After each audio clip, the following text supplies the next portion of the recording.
thanks for tuning in online. We are so pleased with all the different people who have been tuning in from all over the country and all over the world to our ministry and what we're doing at All Souls here in Tulsa.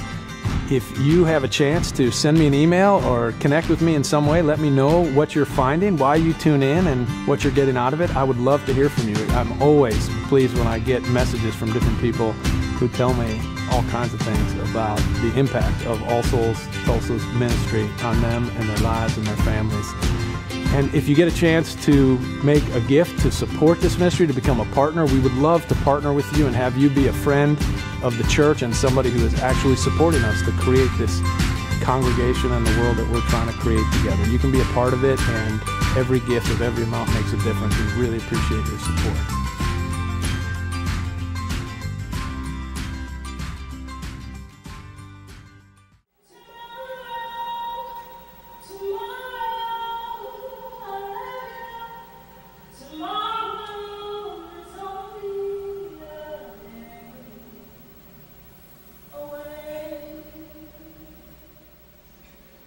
So we heard, for the prayer response today, we heard the song from the musical Annie. And I'm curious how many people remember. So there were two real hit songs that came out of that Tony Award-winning musical. There was, of course, The Sun Will Come Out Tomorrow. And does anyone remember what the other one was? It's A Hard Knock Life. All right. Yes, yes. So the movie version of, a new movie version of Annie has just come out this Christmas season. I haven't seen it yet. I don't know if you've seen it. I have not yet seen it. It kind of has mixed reviews. It was produced by Will Smith and rapper Jay-Z, and it has Jamie Foxx as Daddy Warbucks. And apparently it stirred some controversy because the main characters are African American, and of course in the original version they were white. It actually started from a comic strip from the 1930s in the newspaper, Annie. And it's a bit ironic that it's sort of stirred this controversy because they changed the race or ethnicity of the characters, because Hollywood has been casting white characters in roles like Cleopatra and every Bible movie from Moses and Noah and so on for decades, and no one's ever complained about that I know of. And if anybody really thought about it very much, they'd realize that the character that we have cast as Jesus in movies and in stained glass windows and in illustrated Bibles is miscast as a white guy. I like to remind people that just after Jesus was born, Joseph and Mary fled to Egypt to hide him so that he would not be killed. If you've ever read past the Christmas narrative, that's the next passage. And they would have a hard time hiding a pale-skinned, light-haired baby in Egypt. Egypt is not where you go to hide if you're white. So it's kind of interesting that when Hollywood changes not a real historic figure like Cleopatra, the race of a real historic figure, but a completely fictional character like Annie, that some people become apoplectic about it and make it sound like this is a political correctness gone wild. But as the musical says, it's a hard knock life, but the sun will come out tomorrow. Annie actually is the perfect winter solstice story. Winter solstice marks the darkest 24-hour period of the year. Here in the northern hemisphere, today is the turning point. When the sun goes down today at 5:03, the shortest day of the year will have come to an end. And the sun will come up tomorrow for a little bit longer, and then a little bit longer, and a little bit longer each day. And it's like if you could imagine the darkest period of your life coming to an end. Do you remember the day when, after a long period of sadness or fear or pain, and then it slowly began to turn and the pain and the sadness began to lift just a little? And day after day, from that point forward, you started to get better and feel better. I can remember that. That turning from deeper and deeper darkness that seems like it'll never end towards a glimmer of increased light. It comes as a huge blessing when it comes. Winter solstice is nature's physical version of that existential human moment. The initial shift is usually almost undetectable at first, but then one day you realize, hey, wait a minute. I'm not feeling depressed all day long anymore. Or, wow, I just realized I'm not constantly obsessing about what happened like I used to and like I have been. Or, I've started to have energy again. It's a fabulous moment when it comes, when the darkness lifts and the sun peeks through and keeps coming more and more each day. Most of us don't know or don't think about it anymore, but throughout the course of most of human history, starvation was a common part of this early winter period in many parts of the world. January through April in the northern hemisphere were known as the famine months. It was dark, it was cold, and it was a scary time through most of human history. And if you've ever experienced a dark night of the soul or a bottom in your life, you know all too well what it feels like to fear that the darkness may just keep growing more and more and more, and that the light may go out, and that your life may come to an end, or at least the life as you know it has come to an end. If you've ever had a breakup or a divorce, or you know how that can change your life, does change your life forever. Or if you've had an injury or a diagnosis or a surgery and your life was different from that point forward, or someone who once was so much a part of your life who's now gone and you don't know how to be in the world or even who you are anymore without that person in your life. Or if you've ever been caught doing something and had to deal with the consequences and the repercussions of your actions, and the consequences are painful or maybe shameful and lonely. Or maybe you lost your business or a job or your savings. Or even if you just look at the state of American politics or geopolitical realities, the environment, the state of education in America, or whatever, and have lost a sense of hope. And if you've made it to the other side of a dark night of the soul experience, then you know how great it feels when you finally feel that glimmer of light. Well, right now, we are sitting at the edge of that moment in the cycle of the earth. It happens once a year, so in many ancient cultures, tomorrow is considered the birthday of the sun, S-U-N, sun. If it were the birthday of the sun, S-O-N, that would be Christmas.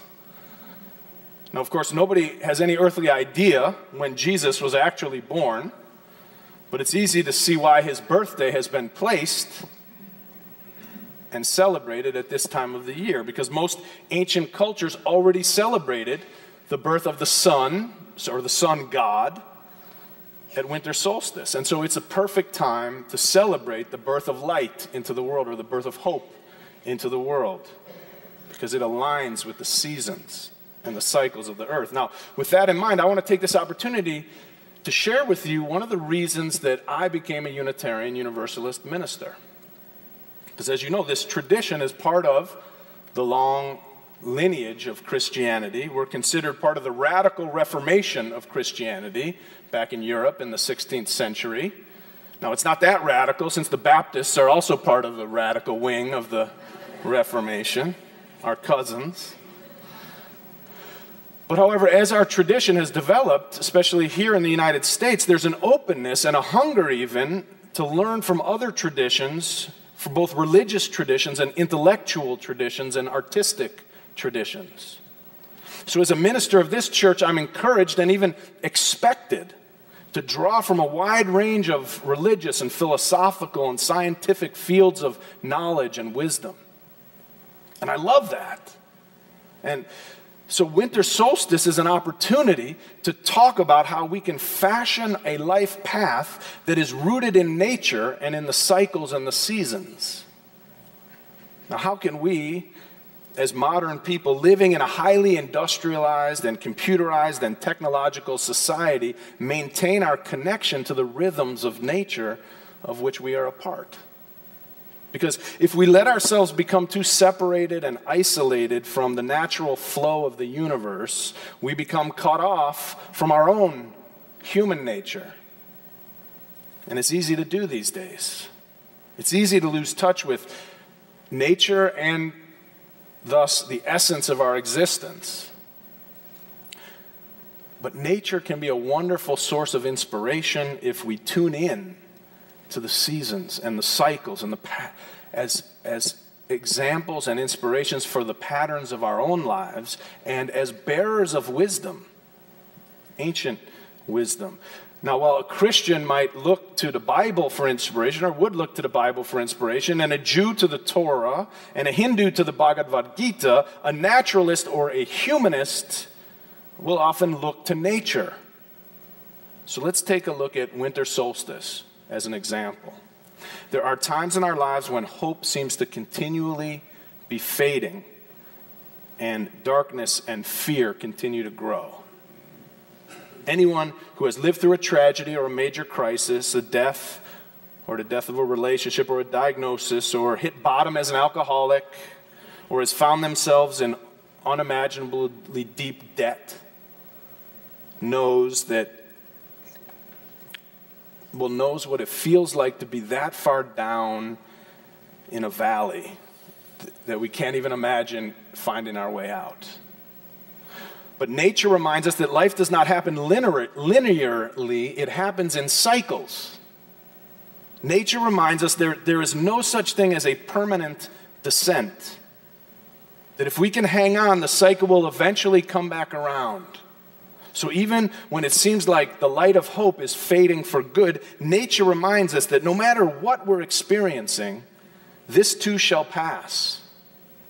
That things will get better. Because nothing in life or nature ever stays the same. Things in life cannot and will not stay the same. They will shift and they will cycle around. And that's one reason that suicide is so tragic. Because it's a permanent solution to a temporary problem. I give because this church has changed my life and is changing my life. I give because at All Souls, we bring our whole selves to church. I give to All Souls because all families are included here.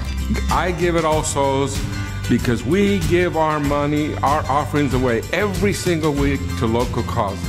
I give because at All Souls, we walk our talk. I give because at All Souls, we believe in the power of community. And I believe with that, we can achieve social justice and inclusiveness.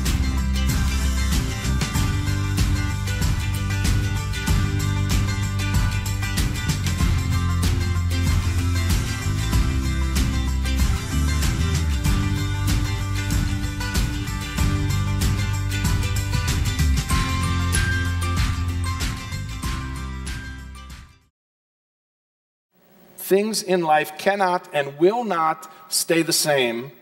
They will shift and they will cycle around. And that's one reason that suicide is so tragic. Because it's a permanent solution to a temporary problem.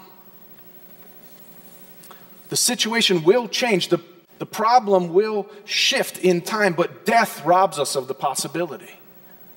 And robs the people around us of the possibility. And then sends them into the dark night. Even though it can feel at times like death is the only way out of a dilemma, nature reminds us that life is always turning in cyclical ways. The earth is spinning around the sun. The earth itself is spinning. Every atom, every proton, every particle in life is spinning and cycling around and around. Everything is turning, and nothing ever stays the same. So if you're experiencing a dark time right now, know with confidence that this too shall pass. Nature shows us over and over again that the sun will come out tomorrow, and the next day, and the next, and that there will be dark periods, but light will always return. And yet there's also something very important about the dark times in our lives and what we can learn from them and how we can embrace the darkness as well. Because like the earth itself, our lives go back and forth from periods of darkness to periods of light, and we have a lot to gain from both. I can remember times in my life when I was afraid to cry, to let out, or even speak the depths of what I was feeling or what I was experiencing, because I felt like if I let the flow begin, that it may never stop. But that's because I was inexperienced. And I didn't understand two basic principles about life. First, that nothing is linear, but rather everything cycles and changes. So we do not have to worry about facing our sadness, facing our fears, because it too will pass. And in fact, it's in embracing the darkness that allows the light to eventually come. This week we've been hearing a lot of news about torture. All kinds of news, if you've been paying attention to the news, there's a lot about torture. And one of the things that we learned is that one form of torture is you keep the lights on all the time, 24 hours a day, day after day after day. You try to keep people awake because it will make you crazy. We need periods of dark in order to sleep and rest and rejuvenate. And it's the same emotionally. We need to go through dark periods, and we're going to go through dark periods. Yet there's a tendency for people today to try to just always stay up, to try to stay cheerful, to try to keep the lights on, if you will, no matter what. But life doesn't work that way. In fact, it's a kind of torturous when you do try to live that way. And this is part of the problem of us losing touch with nature in our modern lives, because we forget and we get afraid of the darkness as opposed to recognizing that it's just a part of our natural cycles. We have technology now that can keep artificial lights on all the time so that we never have to experience darkness if we don't want to. And we also, people try to do the same thing try to keep an artificial mood of lightness, especially during the holiday season, try to keep that cheerfulness going, and it's really impossible. So people turn to drugs, or they turn to, watching television all the time, or doing anything that we can do to find ways to try to keep from descending into the darker parts of our life, of our emotional life, of our spirit, of our situation. But we need the darkness. And we would be wise to learn how to navigate the darkness in our emotional and our spiritual lives. We are foolish to go through life cursing the darkness when in fact the darkness is one of our most important teachers. It is something that we all have to bear. My colleague, Reverend Marlin Lavanhar, once wrote that in our modern world, we are led to believe that we really can have perfect lawns and wrinkle-free faces. We can have a life with no anxiety or loneliness or depression. That we can have kids who sit still and listen like polite little automatons. We are bombarded by all of these promises and these ways of fixing things in our lives. But this kind of thinking only breeds dissatisfaction and unhappiness. What is real is that we are human and we are part of nature. We have all kinds of feelings and all kinds of experiences. And some are pleasant and beautiful. And some are decidedly unpleasant and fearful. Our bodies are incredibly vulnerable. We will get old, if we're lucky. And we will die. And everyone we know will too. We spend a lot of energy trying to convince ourselves and one another that life is something other than what it is. But part of life are those darker moments. It's not abnormal. It's just life. And life has cycles and it has seasons, just like the earth. And wise people and satisfied people learn how to be human through all the seasons of life, light and darkness. Because both are true. It's a hard knock life, and the sun will come out tomorrow. Yet even as I say all of this about how things cycle and how things change and that things won't stay the same, we all know people who get stuck in a story, stuck in some part of their own story, and they're like a broken record. Over and over, you hear the same story year after year. How does that factor into this idea that life shifts and changes and cycles? How is it that people get stuck? Well, what can make a person stuck is that they're unable to fully embrace the darkness in their life, which then ironically lands them in perpetual darkness. Here's an example from my own life.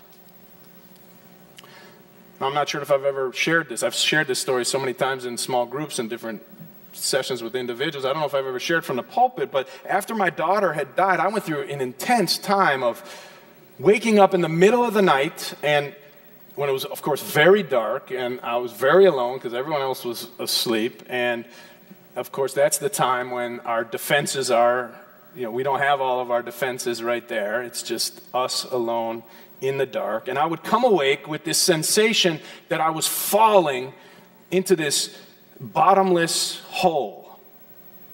My mind would start trying to make sense of the terrible pain that I felt in my heart.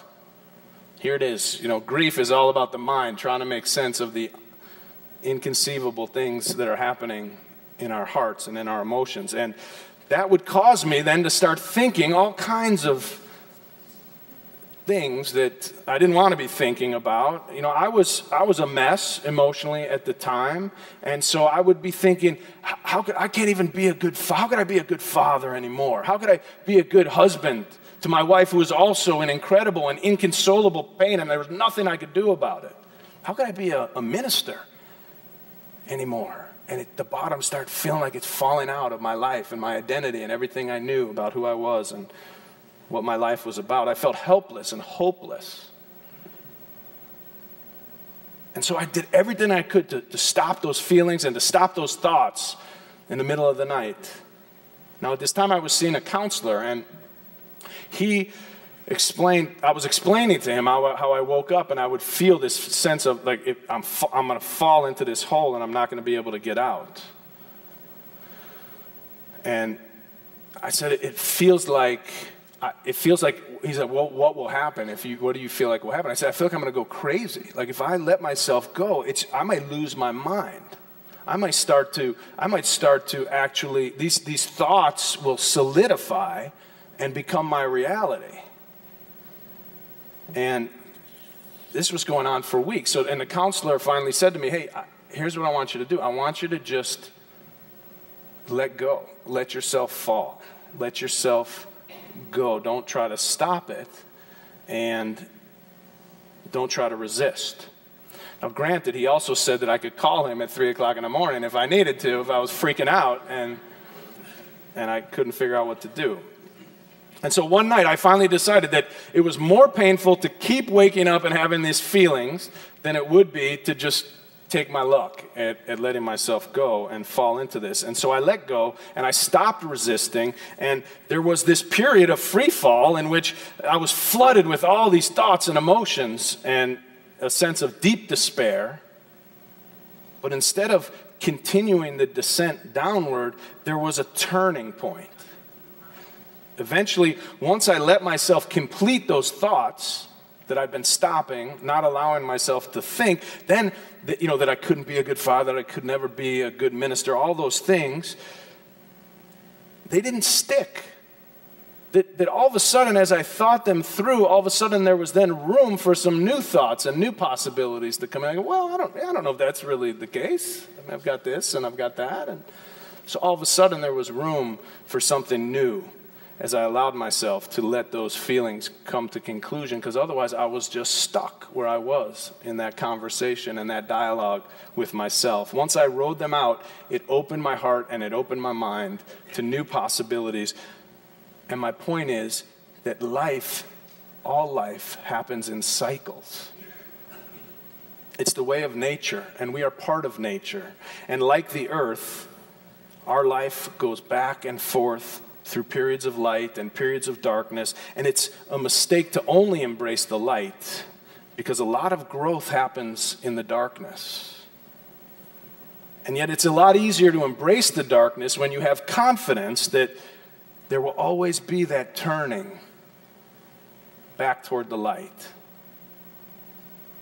Now, we have the technology in our brains now to disconnect ourselves from nature, and we can in fact get ourselves stuck in our own cycle if we don't know how to embrace both the light and the dark sides of our lives. So let this winter solstice be a source of inspiration and a messenger of wisdom, that this too shall pass, and that the darkness is not something we need to fear, but something we need to embrace. The only way out is through. Because as long as we have breath, the sun will come out tomorrow, and the next day, and the next day. I love you. Amen.